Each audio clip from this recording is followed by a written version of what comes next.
பறித்து வெற்றி கொண்டா பறித்து போடும் வேதாளத்தை சங்கரித்து முறித்து பத்ராசனம் கிறிஸ்து மறித்து பாடுபட்டு தரித்து முடித்தார்.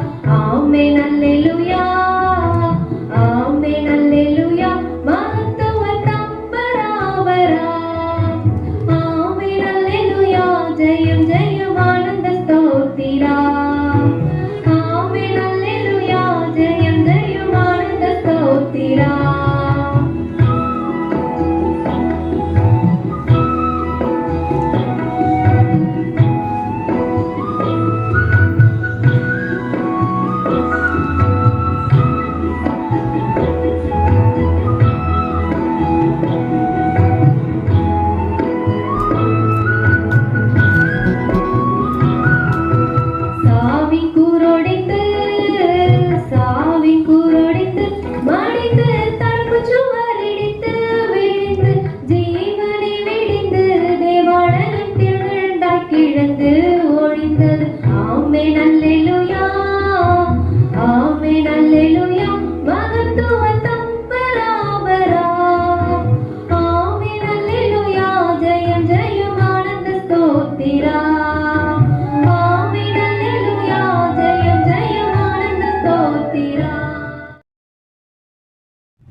ஆண்டவராகிய இயேசு கிறிஸ்துவின் ஈடு இணையற்ற திருநாமத்திலே உங்கள் யாவருக்கும் என் அன்பின் நல் வாழ்த்துக்களை தெரிவித்துக் கொள்கின்றேன்.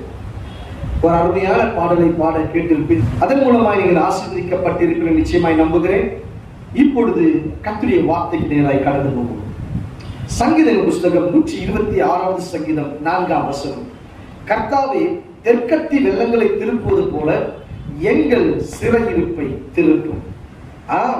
எனக்கு அருமையான தேவச்சனமே, அவர் உங்கள் சிறையிருப்பை இந்த நாளில் திருப்புகிறார். உன்னை அடிமைப்படுத்தி உன்னை கட்டுப்படுத்துகிற எந்த வல்லமையினால் பிடிக்கப்பட்டிருக்கிறாயோ அது ஒரு சிறையிருப்பு. அந்த சிறையிருப்பில் இருந்து கர்த்தர் விடுதலை கொடுக்கிறார்.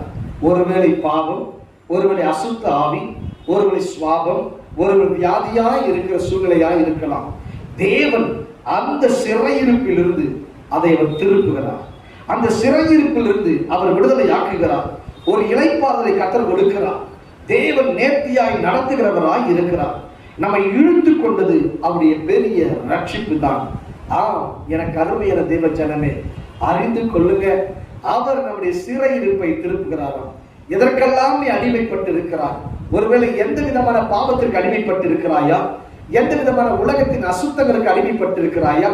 அந்த சிறையிருப்பை என் தேவன் திருப்புகிறார். எனக்கு அருமையான தேவ ஜனமே, உங்கள் வாழ்க்கையிலே விட முடியாத பாவக்காரியில் ஏதாவது இருக்கலாம். அந்த காரியங்களை கர்த்தர் விடுபடி கர்த்தர் கிருபை செய்கிறார். ஒருவேளை குடி பழக்கத்தில் நீங்கள் இருக்கலாம், ஒருவேளை எந்த ஒரு தவறான பழக்கத்தில் இருக்கலாம். தேவன் தாமை உங்களுக்காக இறங்குகிறார். அவருடைய வல்லமை, அவருடைய கல்வாரி திரு ரத்தம் உங்களை சுத்திகரிக்கிறது. அவர் சிறையிருப்பிலிருந்து உங்களை விடுதலை ஆக்குகிறார். இந்த நாள் உங்கள் சிறையிருப்பை அவர் திருப்புகிறார். எனக்கு அருமையான தேவ ஜனமே, நான் உங்களுக்காக ஜெபிக்கட்டுமா? மகா இரக்கம் உள்ள தேவனே, உமக்கு ஸ்தோத்திரம். எங்கள் சிறையிருப்பை திருப்பும் என்று வேதம் சொல்லுகிறது. அப்படியாய் தேவரின் சுவாமி, ஒருவேளை பாவத்துள்ளே, எந்த பிசாசின் பிடியிலே, எந்த வியாதியின் பிடியிலே ஒருவேளை சிறையிருப்பிலே இவர்கள் காணப்பட்டால் அந்த சிறையிருப்பின் அனுபவத்தை கர்த்தர் திருப்புவீராக, ஒரு விடுதலையை கொடுப்பீராக நாங்கள் ஜெபிக்கிறோம். தேவகரம் கிருபையின் கரம் கூட இருப்பதாக உன்னதர் இயேசுவின் நாமத்தில் ஜெபிக்கிறோம் நல்ல பிதாவே. ஆமென், ஆமென். God bless you. God bless you.